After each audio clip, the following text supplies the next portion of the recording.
far from demonstrating our country's unity, the corona crisis could end up showing just how separate each state is. Some states have closed their borders to other Australians. Each state has had a different approach to reopening schools. Each state is relaxing the lockdown at a different rate. In the case of Victoria, one state even seems to have its own separate foreign policy. Now, it's hard to recall a more difficult time in Australia's relations with China. It's not that Australia has been seeking trouble.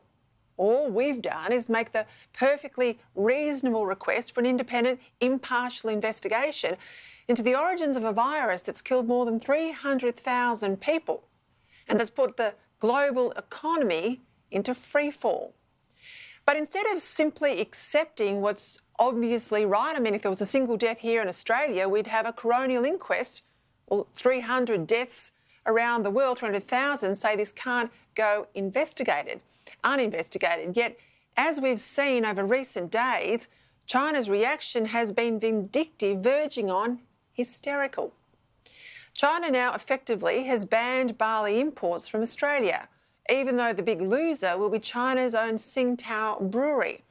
As well, beef imports from Australia are on hold, and there are threats to harm our tourism and education sectors, wine and even iron ore.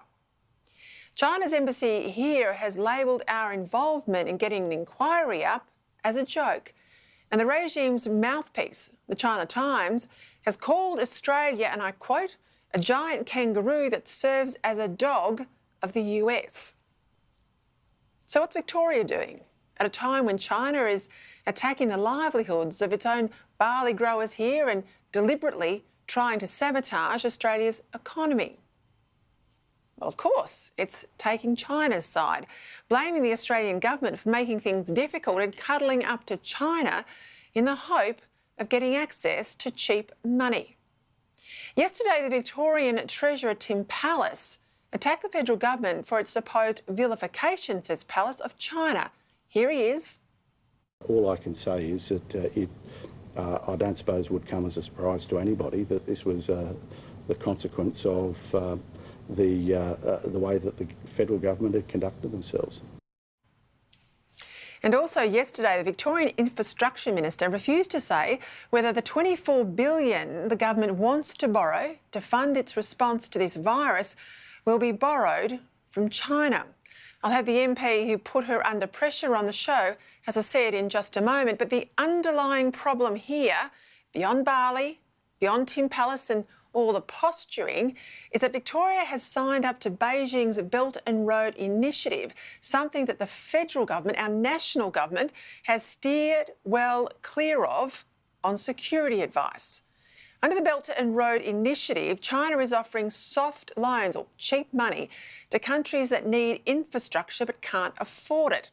For instance, Sri Lanka borrowed the money for a new port at Colombo, which China now owns, and it's using for naval visits. When Sri Lanka couldn't repay the debt, China repossessed the port.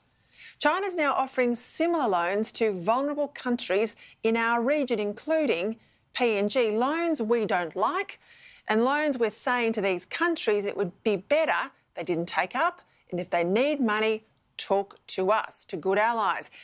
Yet here is a state in our own country on the kow-tow to China.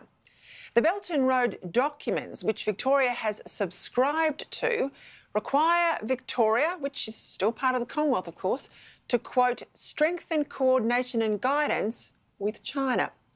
Under the agreement that Victoria has made, it's supposed to finalise, and I quote again, an investment roadmap with China within weeks. Any wonder Pallas is on the kow-tow, and the Premier too? Now, I've sat through more security briefings than most, and that any leader, the idea that any leader in a free country like ours would want to make themselves even more dependent on China at a time like this beggars belief. Is Victoria really that broke that it's come to this?